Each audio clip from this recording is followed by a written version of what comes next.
Praise the Lord, जय मसीह की। आपका स्वागत करते हैं आज के इस दूसरे दिन में। और मैं उम्मीद करता हूं कि आपको पहला वीडियो हमारा पसंद आया होगा, क्योंकि मेरा ये नया वीडियो मैं बना रहा हूं। तो जैसा कि आप जानते हैं कि आज मेरा दूसरा दिन है, तो कौन सा चैप्टर पढ़ेंगे आप ज़रूर कमेंट करके बताइए। तब तक मैं उसे ओपन करता हूँ।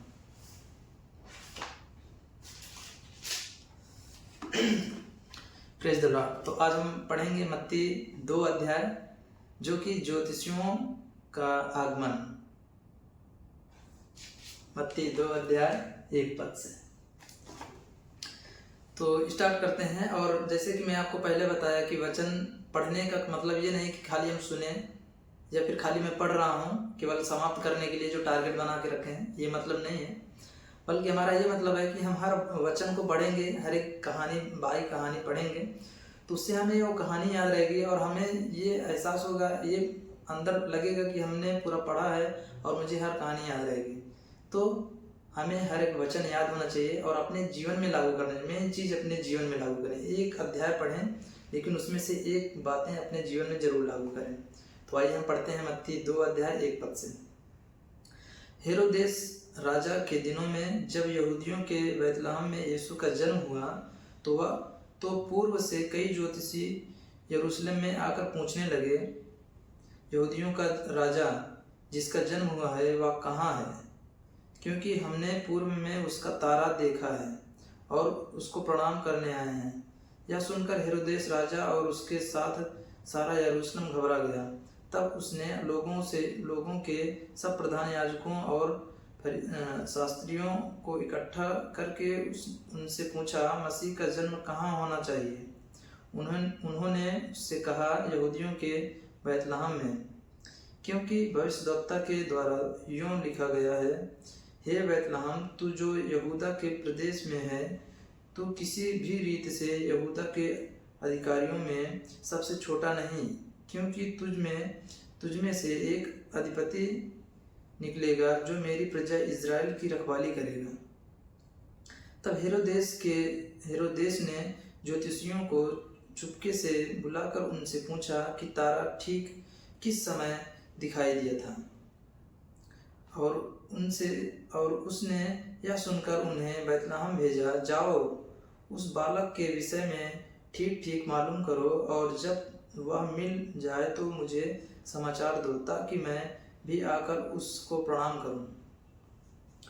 वे राजा की बात सुनकर चले गए और जो तारा उन्होंने पूर्व में देखा था वह उनके आगे आगे चला, और जहां बालक था उस जगह के ऊपर पहुंचकर ठहर गया।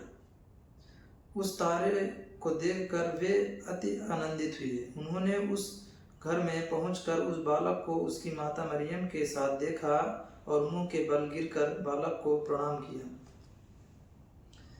और अपना थैला खोलकर उसको सोना और लोबान और गंधरस की भेंट चढ़ाई। तब स्वप्न में यह चेतावनी पाकर कि हेरोदेस के पास फिर न जाना, वे दूसरे मार्ग से अपने देश को चले गए।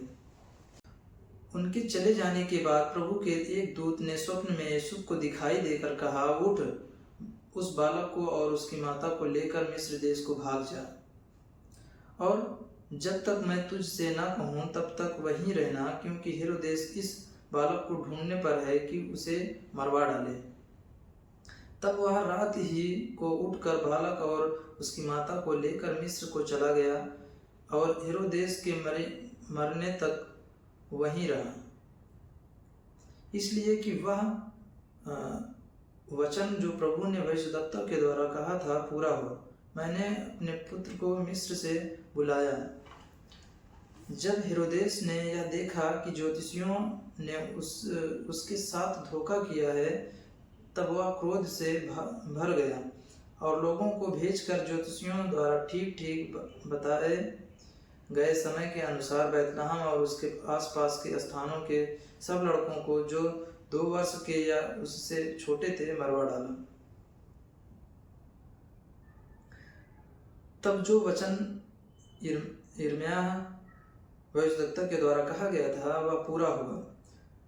रामाह में एक करुण नाद सुनाई दिया, रोना और बड़ा विलाप। राहेल अपने बालकों के लिए रो रही थी और शांत होना न चाहती थी, क्योंकि वे अब नहीं रहे। हेरोदेस के मरने के बाद प्रभु के दूत ने मिस्र में यूसुफ को स्वप्न में दिखाई देकर कहा, उठ बालक और उसकी माता को लेकर इज़राइल के देश में चला जा, क्योंकि बालक के प्राण लेना चाहते थे वे मर गए हैं। जो बालक के प्राण लेना चाहते थे वे मर गए हैं।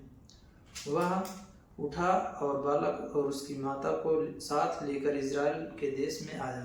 परंतु यह सुनकर के अरखिलाउस अपने पिता हेरोदेस की जगह यहूदिया पर राज्य कर रहा है, वहां जाने से डरा।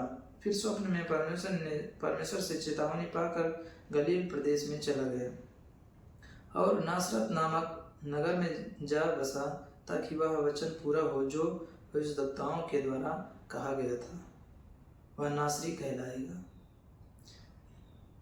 तो आज का यह अध्याय पूरा हुआ। तो आप जरूर कमेंट करके बताइए कि आप इस अध्याय में क्या सीखे।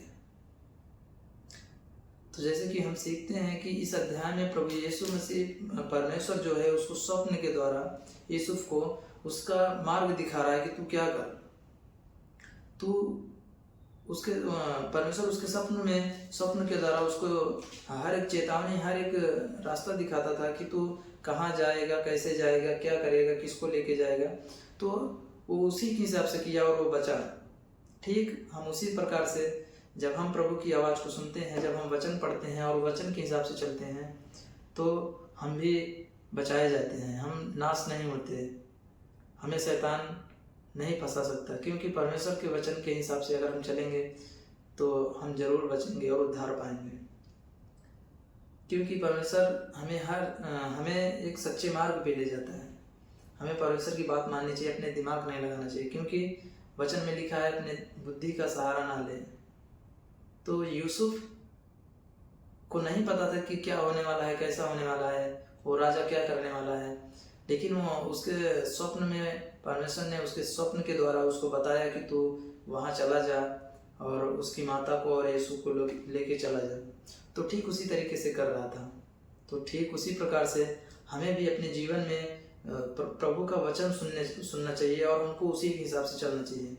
हमें इसके हिसाब से नहीं चलना चाहिए कि हमें वो पास्टर क्या कह रहा है, हमें वो लोग क्या कह रहे हैं, उनके हिसाब से नहीं, अपने दिमाग के हिसाब से नहीं, अपनी बुद्धि के हिसाब से नहीं, बल्कि इस वचन के हिसाब से हमें चलना चाहिए।